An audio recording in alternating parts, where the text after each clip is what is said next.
I remember the rain first. Not the case, not the man, not the final dreadful symmetry of it all.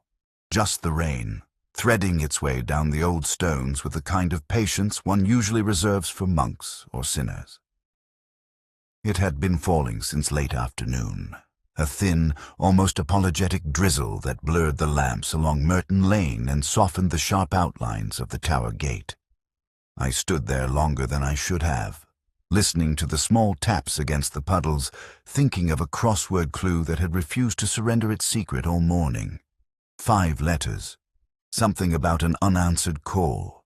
It irritated me more than it should have, though irritation was, even then, a form of comfort. Lewis had asked if I wanted to head back early. I told him I preferred the walk, though the truth, as is usually the case, was more private. Something in the porter's tone earlier had stayed with me, a faint unease tucked behind his habitual courtesy. He had stopped me on my way past the lodge with a hesitant "Sir, I wonder if I might mention something." There had been a knock at the tower gate late the previous night, well past closing. Not a drunken student or a lost couple from Christchurch Meadow, but someone alone, someone who knocked once, waited, and then vanished before the porter could reach the door. He told me this with the air of a man reporting a dream he could not quite justify remembering. I'd smiled at him then, out of habit rather than conviction, and offered some quiet reassurance that people often lost their bearings after dark. Yet the detail nagged at me now as I walked. A single knock, no second attempt, no footsteps afterwards, just the sound swallowed by the night. There was a rhythm to it the porter had tried unsuccessfully to reproduce, as though afraid he would forget it, a rhythm that had stayed with him, and now, I realized, with me. The air smelled of wet paper, the particular scent of Oxford in November, when the libraries breathed out their dampness and the colleges seemed to fold further into their centuries. I found myself looking at the tower gate the way one might look at an old photograph, half expecting it to reveal some movement it had never shown before. The lantern above the arch flickered in the wind, an unsteady little pulse. I wondered if the man, if indeed it had been a man, had stood there long enough to be illuminated by it, or if he had remained a shadow, unregistered by anything except that single knock. A small deduction presented itself then, nothing grand, just a quiet observation. The porter had said he heard the knock clearly from inside the lodge, yet the lodge door had been nearly shut at the time. Sound does not travel so generously through wood unless the listener is already alert, already expecting it. So why had the porter been awake, hovering near the threshold at that hour? He claimed it was a coincidence. I suspected otherwise. People rarely admit their reasons for waiting, especially when they themselves do not understand them. I walked on, tracing the curve of the lane toward the garden, letting the rain cling to my coat like a persistent question. The stones beneath my feet were slick, reflecting the lamps in wavering pieces. Somewhere, a bicycle bell rang in the distance, thin as a note plucked from a failing violin. Oxford at night possesses a peculiar loneliness, the kind that does not reveal itself until one stops trying to outrun it. I have known that loneliness, often enough, it has become something like an acquaintance one nods to in passing. A woman hurried under a dark umbrella, her face half-lit by the glow of her phone. She did not look up. People rarely do near Merton Tower. It has the habit of making one feel watched, though by what I have never been certain. The old stones hold too many stories, and stories have a way of pressing themselves into the living whether one invites them or not. I paused again beneath the arch and ran my hand along the cold iron of the gate. For a moment the drizzle softened into mist, settling around me like a thin veil. I closed my eyes and imagined the solitary figure standing here the night before the hesitation, the brief lift of the hand, the quiet knock. No urgency, no panic, just a message delivered to a place that could not answer it. Later, I would come to understand that the whole investigation, every contradiction, every lie, every grief-soaked revelation was already contained in that first detail. But standing there in the rain, I knew only that someone had knocked on a closed gate, and the silence that followed had been louder than the sound itself. It was Lewis who told me the news the next morning, though he did it with the reluctant air of a man interrupting another's solitude. I'd been standing under the stone archway near the meadow building, watching the early light spread itself thinly across the quad, when I heard his steps behind me. "There's something you ought to see, sir," he said, and I could tell from the quiet weight in his voice that whatever waited for us was not something he wished to describe twice. I followed him across the grass, the damp cold creeping up my sleeves, the smell of wet leaves clinging to the air like a hesitant confession. The body lay near the edge of the path, half sheltered by the low wall, as though the man had attempted to sit down and failed to negotiate the final inch. A constable stood nearby with a notebook pressed awkwardly to his chest, as if embarrassed by the formality of it all. The dead man's hair had been brushed by the wind into soft, disordered strands, giving him the appearance of someone who had merely paused to think and forgotten to rise again. There was no sign of a struggle, no bruising, no theatrical arrangement of limbs, nothing to invite a dramatic interpretation, just stillness, unadorned. Lewis said the preliminary guess was suicide. Pills, perhaps. A quiet end. I nodded because that was the expected response, though even then a faint disquiet curled beneath the surface of my thoughts. Suicide often announces itself with a certain logic, a pattern one can trace back through the person's life debts, illnesses, loneliness, a final note folded too neatly. But this man carried none of that. Instead, tucked inside his coat, the constable had found a library slip dated years before either Lewis or I had joined the force. December 1974. Returned late. A name written in thin, slanted ink that meant nothing to any of us. I crouched beside the body, the cold seeping into my knees, and studied the slip more closely. The ink had faded, but not evenly. Someone had traced over part of it, though only once, and only lightly, as if unsure of the purpose. I felt Lewis watching me, waiting for a comment. I told him it was curious. He nodded, though curiosity did not warm him the way it warmed me. His concerns were more practical, more grounded in the present. Mine, unfortunately, tended to wander. We stood in silence for a while. The meadow building loomed behind us, its windows still unlit at that early hour, each pane holding a dim reflection of the river beyond. The place had always held a particular stillness for me, a quiet that felt almost medicinal. Yet now the quiet seemed to recoil, as though the presence of the dead man had shifted something in the air. There was a faint smell of wet stone and cold earth, the kind that lingers after a long night of rain. I realized suddenly that his shoes were hardly damp. If he had walked far, the soles should have been soaked. That small deduction stayed with me longer than it should have. A dry sole on a rain-heavy morning can mean a great deal or nothing at all, but in my experience, it seldom means nothing.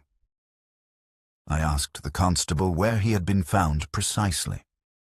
The man gestured to the spot with an awkward firmness, insisting that the body had not been moved. I did not contradict him, though doubt nudged at the edges of the claim. People often misremember distances when fear stiffens their posture. Lewis asked if I recognized the name on the library slip. I told him I did not, but something about the year 1974 scratched against a memory I could not quite summon. A case unsolved? A missing student? A scandal muttered about behind senior common room doors? Oxford has a way of burying its past beneath layers of polite silence, and sometimes the silence holds more truth than the archives. As we prepared to leave, I glanced back at the meadow building. A curtain lifted briefly on the second floor, then fell again, too quickly to be accidental. Someone was awake. Someone was watching. And though the morning light was beginning to brighten the path, the impression of that unseen gaze shadowed the air like a faint, uninvited draught. I felt then quietly, without certainty that the knock at Merton Tower and the body by the Meadow Building were not two unrelated notes, but the opening chords of the same unfinished composition. But the shape of it, whatever it was, remained stubbornly out of reach, like a clue misplaced inside a crossword grid whose solution refused, for now, to reveal itself. There is a particular silence that clings to Oxford colleges in the middle hours of the morning, a silence that feels less like an absence of sound and more like the lingering breath of all those who once passed through the quads. As I walked through the narrow passage leading toward the senior common room, I felt that silence gathered around me, not hostile, merely observant. The rain of the previous night had left a thin sheen on the flagstones, turning each step into a muted echo that seemed to belong to someone else. I found myself thinking of the dead man again, of the odd stillness of his face, and of the date written on that old library slip. A small, stubborn question had begun to take root in my mind, though I did not yet know where it would lead. Lewis had spoken briefly with a few tutors before I arrived, and he gave me a quick summary as we crossed the quad together. They remembered nothing unusual, he said. No late-night visitors, no arguments carried through thin walls, no sightings of a stranger wandering the college grounds. It was the sort of information meant to reassure, though it rarely did. Oxford dons have a long history of forgetting precisely what might be useful. The first man we met was Professor Eldridge, a retiring classicist whose hair fell over his forehead in soft grey strands that reminded me faintly of our victim. He greeted us with an air of mild inconvenience, then invited us into his rooms with a gesture that suggested we were expected to appreciate the gesture more than he did. His shelves were crowded with books in Latin and Greek, their spines worn to the colour of old ivory. He spoke with practiced detachment about the discovery of the body, insisting that the college had no connection whatsoever to the man. As he spoke, he paced in small, precise steps, as though measuring out the conversation. I asked whether he had heard anything unusual the previous night. He paused, fingers brushing the edge of his spectacles, and said only that storms often produced strange acoustics around the tower. He said it in a way that made me wonder whether he was repeating something he had told himself long before we arrived. Then, almost as an afterthought, he quoted a line of Tennyson, though he attributed it to Browning. A small slip, perhaps, but slips often reveal more than truths. When we left his rooms, the corridors felt colder, as though the air had thinned. A cleaning woman passed us without lifting her eyes from the floor. Somewhere in the distance, a door creaked shut, the sound elongated by the length of the hallway. Next, we met the college librarian, a neat, sharp-featured man named Coleridge, no relation, he assured us with a smile too quick to be entirely natural. He handled the mention of the library slip with a deliberate calm, stating that old materials were frequently misplaced or misdated. As he spoke, he tapped a finger lightly against the edge of the desk, the rhythm a little too steady. When I asked who had borrowed the book most recently, he hesitated just long enough for me to wonder whether he was searching for the truth or the most convenient version of it. Lewis noticed the hesitation as well, though he remained tactfully silent. I thanked Coleridge and told him we might return with more questions.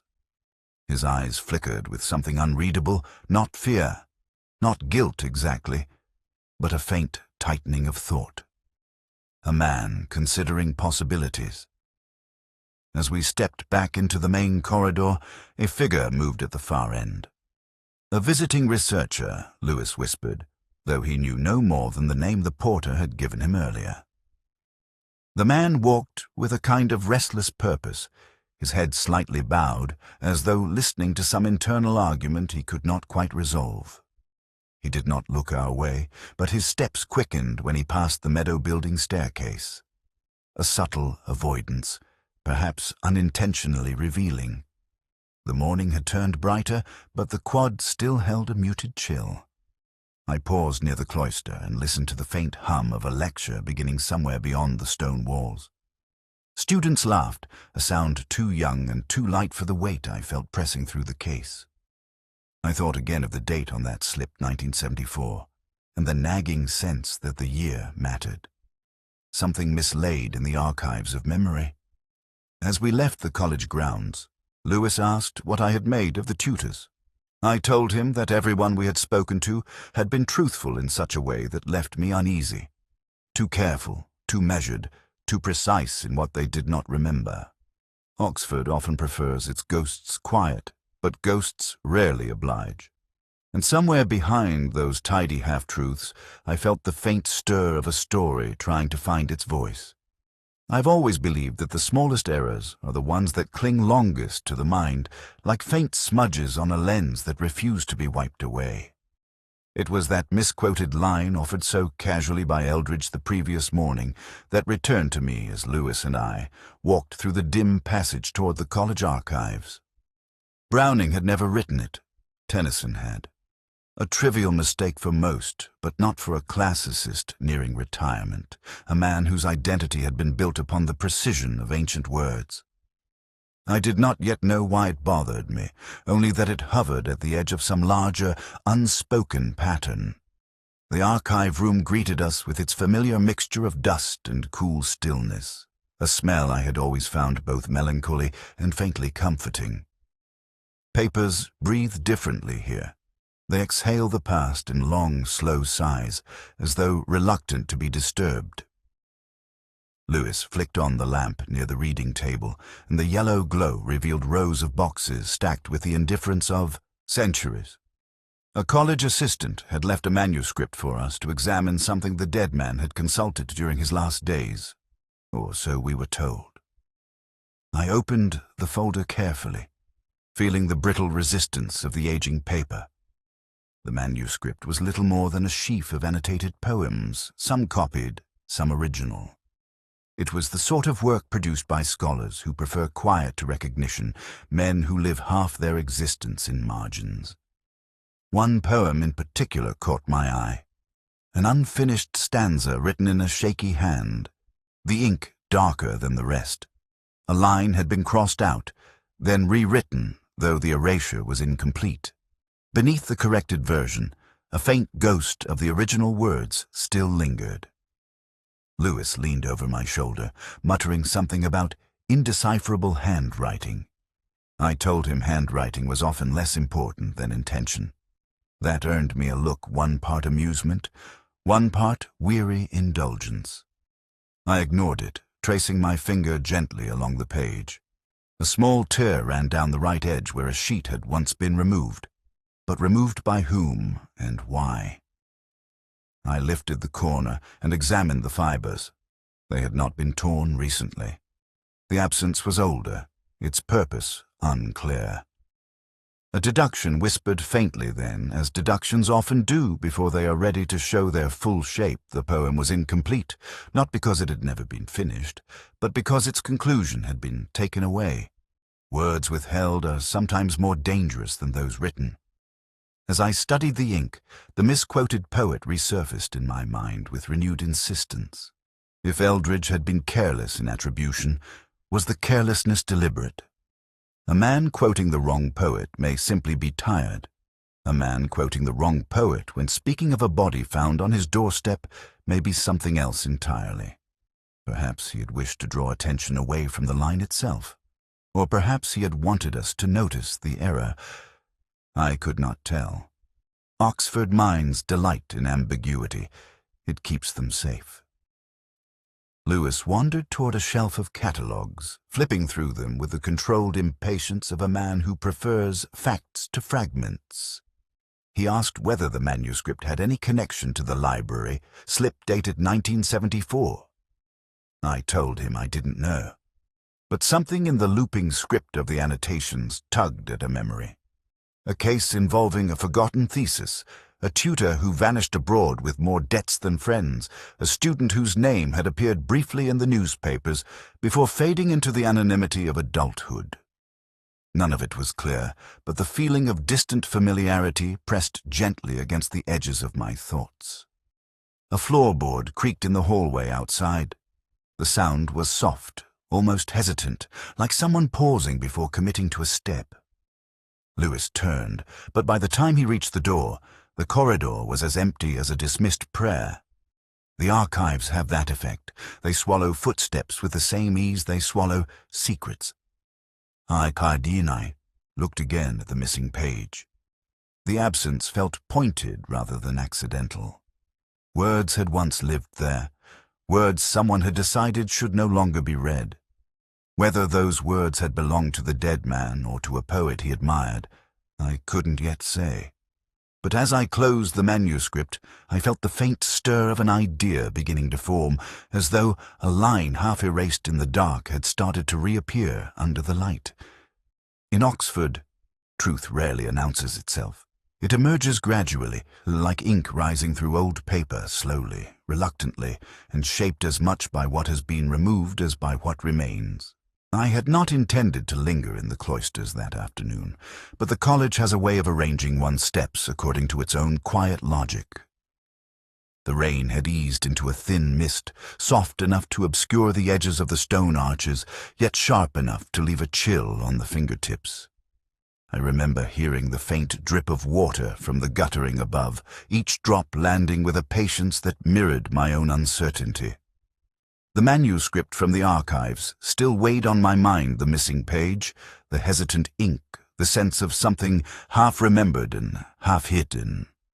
It all pressed gently at the back of my thoughts, like a forgotten line from a poem one almost recalls.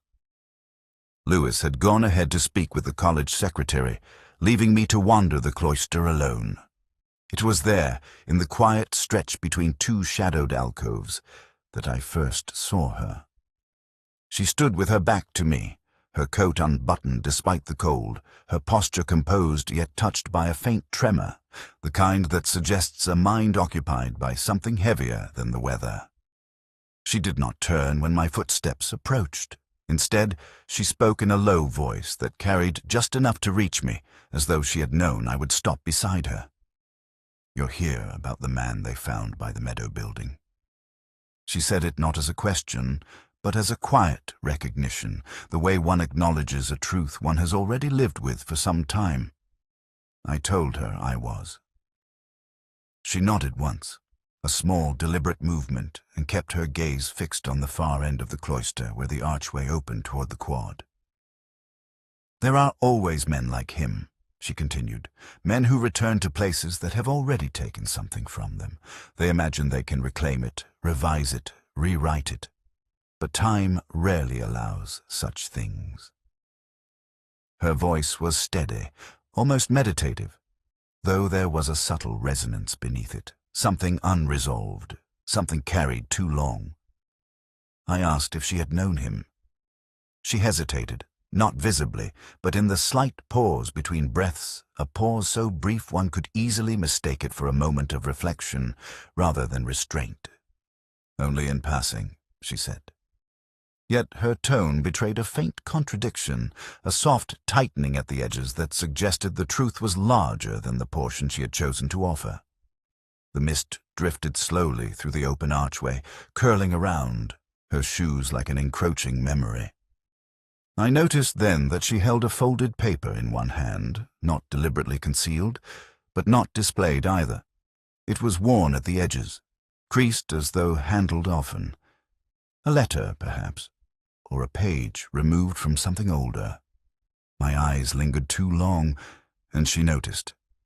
She closed her fingers around the paper with a quiet finality. "It's nothing," she said, "but nothing rarely comes folded into quarters."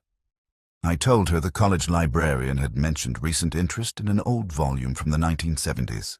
Her expression shifted, barely perceptible, a small narrowing of the eyes as if the year had touched a nerve she'd hoped lay dormant. She looked away then, toward the opposite wall where the stone was stained darker from years of damp. "People forget how long a place can remember," she murmured. "Longer than any of us. Sometimes longer than our lives." Her phrasing lingered with me. Not their lives.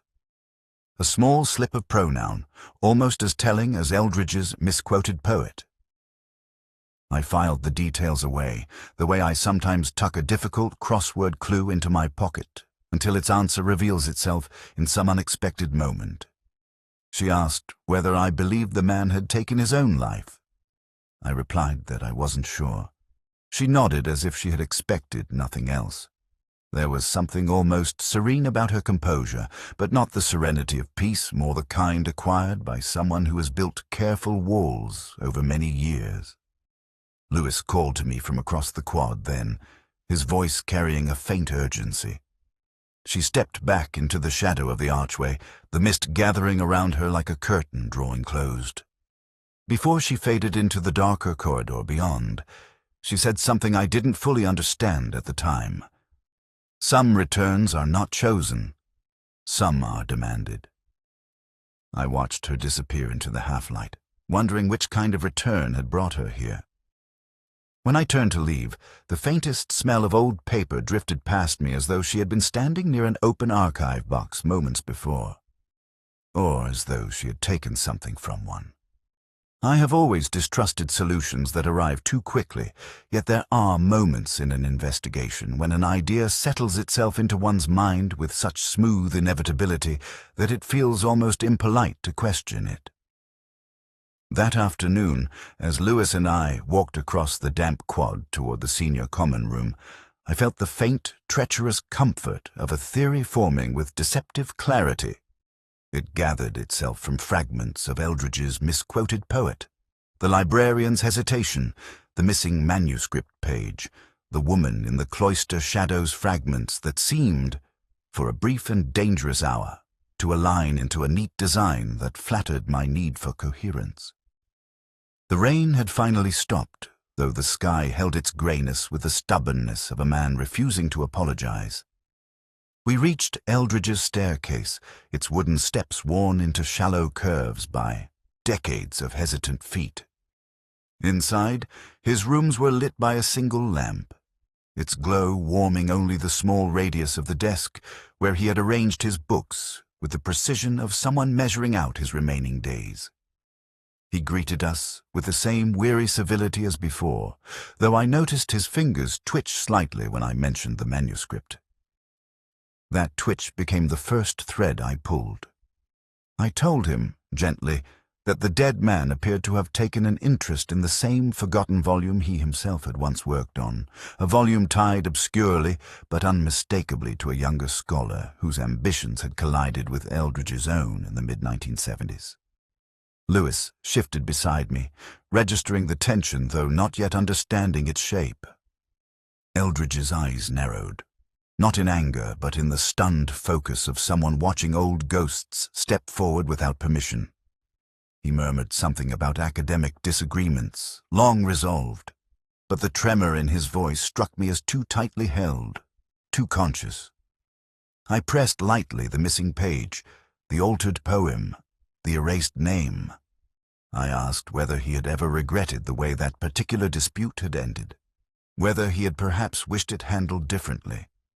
His silence grew heavy, as though the air itself had thickened around him. The narrative arranged itself with a seductive tidiness, a rivalry from decades earlier, a manuscript disputed, reputations bruised. The dead man, returning after half a lifetime, seeking acknowledgement or vindication. Eldridge, confronted with the unresolved past, panicking when an old shame was about to be dredged up. A confrontation near the Meadow building. A fall perhaps accidental, perhaps not, and afterwards, the quiet rearranging of memory that academics perform with more skill than most professions permit. Lewis asked whether I was suggesting the death was the result of a long-buried quarrel. I told him it seemed more possible than possible at that moment. I confessed that the misquotation had struck me not as carelessness, but as a signal, a subconscious admission of guilt. Eldridge flinched then, the smallest recoil, enough to persuade me wrongly, as I would learn that I had found the fault line. He sank into a chair, his shoulders folding inward.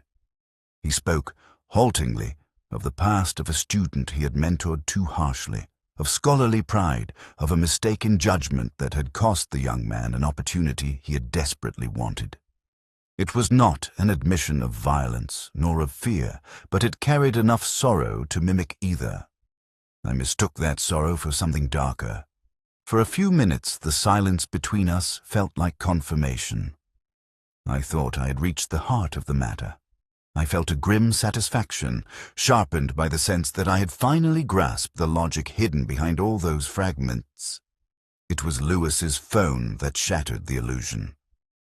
A call from the hospital said Eldridge had been admitted the night before the body was found. Minor cardiac episode. He had been under observation until morning. There had been no midnight confrontation, no panicked shove, no fatal meeting in the meadow shadows. The false solution collapsed swiftly, leaving the stale taste of misplaced certainty. Eldridge's sorrow was not guilt. It was the familiar ache of a life spent in the company of regrets that had never asked for resolution. When we stepped back into the corridor, the air felt colder, the walls narrower, as though the college itself had pulled slightly away from me. Lewis asked if we had been wrong. I told him yes, though the admission lodged in my throat with stubborn reluctance. It is a dangerous thing to desire clarity too strongly. It turns shadows into shapes they never meant to hold. And somewhere behind us, in the hush of those ancient rooms, I felt the truth waiting patiently, untouched, indifferent to my mistake. There are moments in a case when the present loosens its grip, allowing something older, quieter, more insistent to rise through the cracks. That evening, as Lewis and I stepped into the dim corridor outside the college archive room, I felt such a shift, subtle as the turn of a key in a long, unused lock. The air had cooled, and the light from the courtyard filtered through the leaded windows in fractured strips, as though reluctant to illuminate what waited in the shadows. I remember thinking that the knock at Merton Tower, that single, solitary sound, had not belonged to the night alone. It had belonged to a memory. Lewis was speaking about forms, timetables, witness lists, the orderliness he trusted against the chaos he feared, but I heard little of it. My attention drifted instead to the old photograph I carried under my arm, a print the archivist had produced after an hour's rummaging through boxes marked with years smudged into illegibility. He had handed it to me with the vague curiosity of a man passing along an object whose significance he could not guess. I had not shown it to Lewis yet. Not out of secrecy. Only because its weight felt strangely personal, as though meant for my eyes before anyone else's. We returned to the quad. The evening mist lifted in thin curls around the lawn, the faint scent of wet stone rising with it. I stopped beneath the archway of the tower and unfolded the photograph. The glossy surface caught what remained of the light, revealing a group of scholars standing near the very place I now stood. Young men, wide-collared shirts, the fashions of a decade that had long since receded into gentler forms of embarrassment. In the center stood a figure whose face bore a startling, unmistakable resemblance to the man found by the Meadow building. A younger version, perhaps softer at the edges, eyes bright with the recklessness youth sometimes confuses with hope. Lewis leaned in, frowning. He asked if it was the same man. I told him I believed it was. But what startled me was not merely the resemblance. It was the presence of another figure beside him, someone half-turned, caught in mid-step, as though leaving the frame even as the shutter clicked. Her posture, though blurred, mirrored the woman I'd met in the cloister shadows. The same angled head, the same guarded composure. Time had altered her face, but not her silhouette, nor the way she held the weight of her silence. Lewis muttered something about coincidences. I said Oxford rarely deals in coincidences. It prefers recurrence. The dead man had not been a stranger wandering into a college he did not know. He had once belonged here, woven into the fabric of a story that had been stitched, unraveled, and left unfinished. A deduction stirred at the edges of my mind then, unwilling yet to show itself fully. I considered the knock at the tower a signal made not to a porter, not to strangers, but to someone who might remember its rhythm. A shared code, perhaps, something from a past neither entirely forgiven nor forgotten. A return not chosen but compelled. The archivist's notes had mentioned the photograph was taken at the end of a seminar series in 1974, the same year, on the library slip. I felt a faint tightening in my chest at the alignment of those details. Scholars love to speak of symmetry in art, as in literature, in architecture. But symmetry in life is often troubling. It suggests a circle one has failed to break. We walked along the cloister again, our footsteps mixing with the soft echo of the dripping gutter.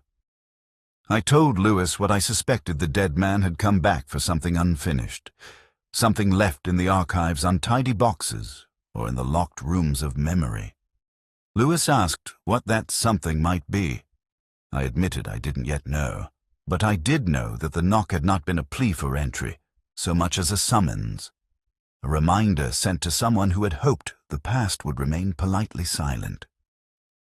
We reached the far end of the cloister, where the shadows pooled more deeply. The faint sound of a door closing drifted toward us from an upper staircase, slow, deliberate, unmistakably cautious. Lewis looked up. I did not. I already knew who had closed it: the woman from the cloister, the woman from the photograph.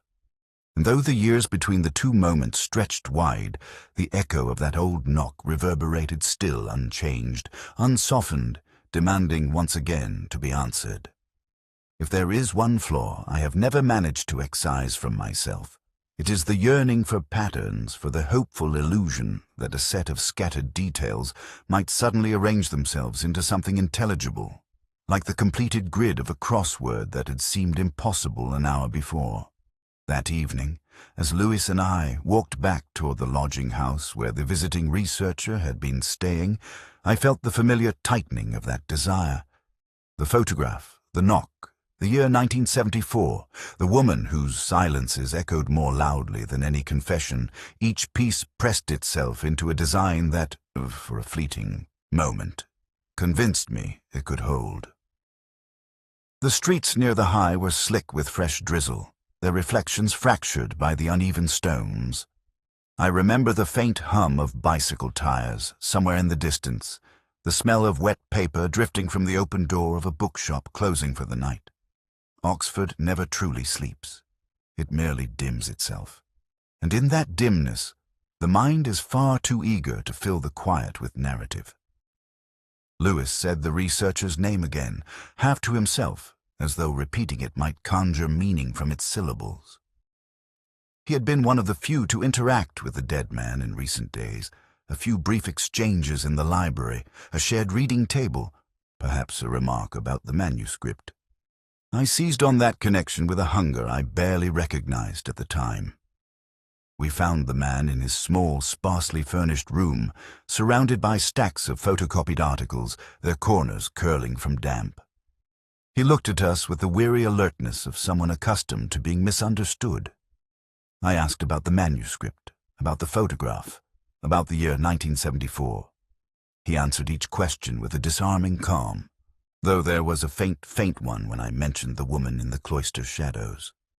He said her name softly, with a kind of reverence, and insisted he had known her only through correspondence. But the way his eyes drifted toward the window after speaking told a slightly different story. Not deceit, just incompleteness. The theory I constructed, then the second false one, grew from that flicker. I imagined a triangulation of affection, a man returning after decades to confront a past love, another man currently entangled in some intellectual or emotional orbit around the same woman. A collision of sentiment and jealousy that had tipped into violence. It was a familiar pattern, one that literature often indulges and life occasionally echoes. I allowed it to harden too soon. I asked whether the researcher had met the dead man outside the Meadow building on the night in question. He inhaled sharply enough to be mistaken for guilt, but perhaps only surprise. He denied it, though his voice carried a brittle edge. Lewis watched him with a suspicion he rarely displayed so openly. For a moment, the air in the tiny room felt charged, as though truth hovered just above the surface of every syllable. But then the researcher mentioned something that cracked the theory cleanly in half. He said he had been in the Bodleian that night until closing, reading through letters from the 1970s that had only recently been made available. He offered the reference numbers without hesitation. His confidence was not arrogance, it was clarity. I recognized the tone. It was the sound of someone telling the truth reluctantly, not because the truth endangered him, but because it failed to satisfy the question being asked. Lewis checked the times. The alibi held inconveniently, stubbornly, and without the faintest room for interpretation. As we stepped back into the corridor, the floorboards groaned under our weight with a tiredness that seemed almost reproachful. I felt the familiar slump of a theory collapsing, the mental echo of a solution dismissed. The disappointment was sharper this time, perhaps because the narrative had been so seductive. Jealousy. Memory. A woman who seemed to carry half the past in her silence. It had all fitted too neatly. We walked in silence toward the stairwell. At the landing, Lewis stopped and asked whether I believed the researcher was entirely irrelevant. I told him no one in Oxford is entirely irrelevant. The place collects relevance the way dust collects on old books. But I admitted the theory was wrong. Outside, the mist had returned, drifting through the streetlights in slow ribbons. I stood for a moment, listening to the faint whistle of wind through the gutters, and felt the case shift again, the second false trail fading like breath on cold glass. The truth was still there, somewhere in the quiet, but it would not be reached by elegance or intuition alone. It would require a return to something smaller, something nearly overlooked, a knock, a slip of paper, a pause in a woman's breath.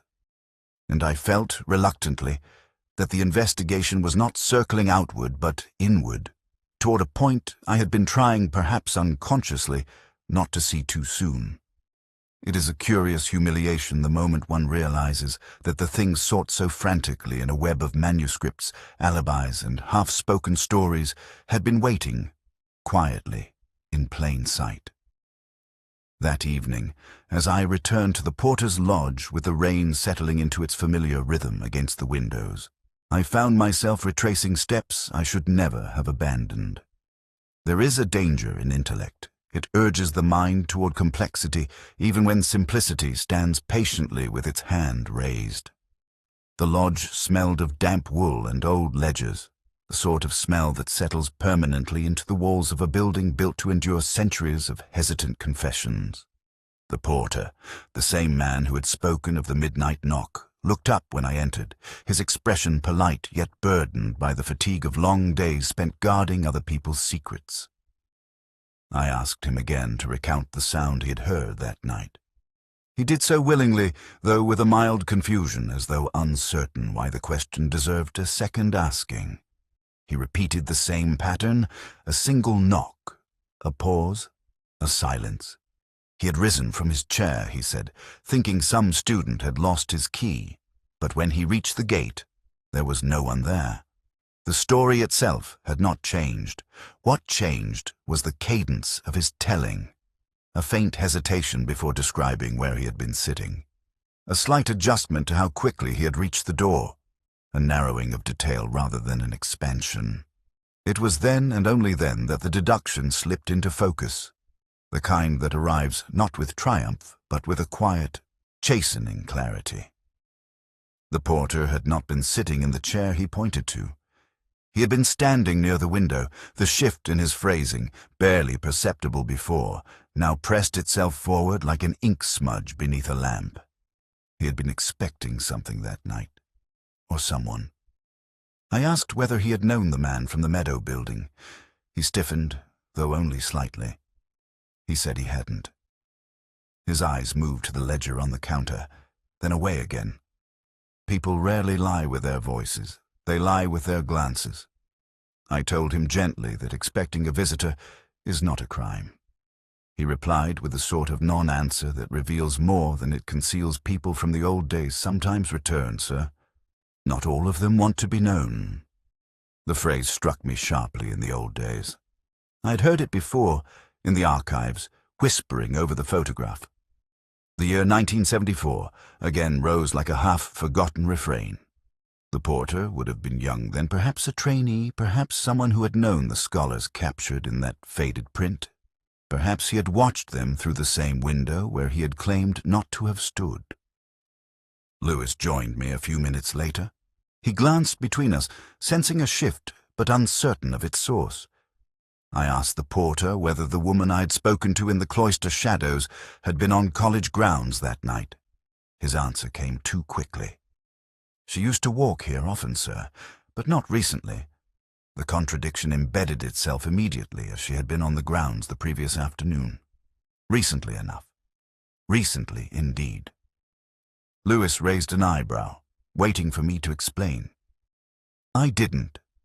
Some explanations, especially premature ones, have a way of strangling the truth before it fully forms.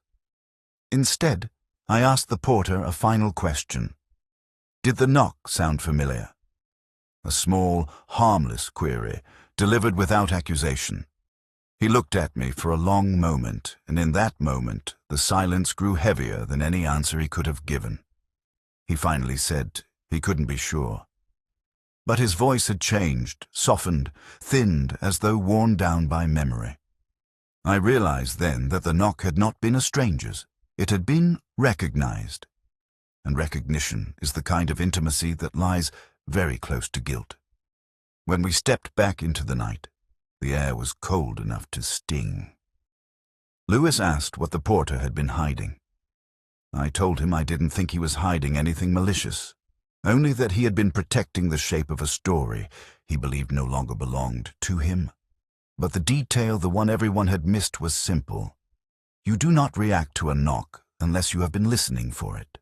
And someone, somewhere in the quiet years between 1974 and now, had given him reason to listen. There are certain sounds that refuse to fade, however many years intervene, however much living one attempts in the space between. The knock at Merton Tower had followed me through the case like a quiet shadow, patient and insistent. And on that final night, the night when the truth at last stepped out of hiding, I heard it again, not as memory but as echo, carried across the quad by the faintest tremor of wind. Lewis had gone to speak with the duty constable, leaving me alone beneath the archway where the lantern threw its pale halo against the stones. The air smelled of wet ivy and cooling mortar, the scents that cling to Oxford long after the rain has withdrawn. I took out the old photograph one last time, the one from 1974, and studied the faces. The dead man is younger, open and hopeful. The woman half-turned, protective of some inner frailty. And between them, barely visible, the porter, then a boy with a gaze fixed on something outside the frame. A triangle of unfinished stories. I thought of the porter's voice earlier, that thinning thread of guilt woven through his silence. He had not meant harm. Sometimes the past binds itself to those least equipped to carry it. The cloister behind me stirred as though the building inhaled. I turned to find her there, the woman from the shadows, her hair damp with mist, her posture held with a controlled dignity that made the air around her seem taut. She said my name softly, not as a plea but as surrender. She stepped closer, and I saw that she carried no paper tonight, no folded remnant of the life she had tried to bury. "He shouldn't have come back," she said. Her voice trembled, though not from fear, from memory, from loss that had steeped itself so deeply into her that even her pauses felt worn. I asked whether she had known he would return. She closed her eyes for a moment, and that was answer enough. She told me that the man by the Meadow building had once been more than a name on a library slip. He had been the one person who had understood her when she was young, when she was trying to survive in a college full of sharper minds and crueler ambitions. They had shared a secret then, one tied to the manuscript from the archives of a work they had crafted together, though only his name had appeared on the official version. When he left suddenly after a scandal quietly contained by the faculty, she had been left alone with the consequences. The missing page in the manuscript had been hers, a confession of authorship, of affection, of something too raw to endure scrutiny. She had torn it out, hiding herself not from him, but from the world that would not have forgiven her place in his life. And now he had returned, she said, her voice folding into itself.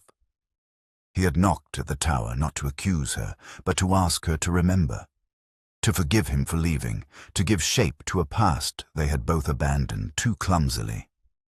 I asked what had happened after the knock. She looked at the stones beneath her feet, and when she lifted her gaze again, it was clouded with something older than sorrow. "He found me near the meadow building," she said. He tried to explain, but he was shaking, and I panicked. I told him everything was too late, too altered, too distant. He reached for my arm, not violently, desperately. I pulled back. He slipped. The ground was wet. Her breath caught then, as though repeating the moment required more strength than living it. She knelt beside him, she said. She knew he was dying. He had called her by the name no one else used anymore. And then he went still. I asked why she hadn't come forward. She answered with a quietness that made the rain-soaked stones seem louder beneath our feet, because I knew no one would believe it wasn't anger, or jealousy, or retribution for the life that passed me by while he continued. She wasn't wrong. Oxford understands guilt better than accident. Lewis appeared at the edge of the cloister, his expression shadowed with the apprehension of someone who has walked into a story nearing its final page. I told him she was ready to speak. She nodded, though not in defeat, in acceptance. We walked together toward the lodge, the three of us crossing the quad as the mist thickened into something like a veil. When we reached the tower gate, she paused and touched the iron gently with her fingertips. "He always knocked like that," she whispered. "Once, never twice." And though the air was still, I felt that knock echo through the stones, not accusation, not plea, simply the last fragile attempt of a man trying to return to a life he had once abandoned too quickly. Some truths do not offer comfort. They offer only closure in its thinnest, most fragile form. But closure,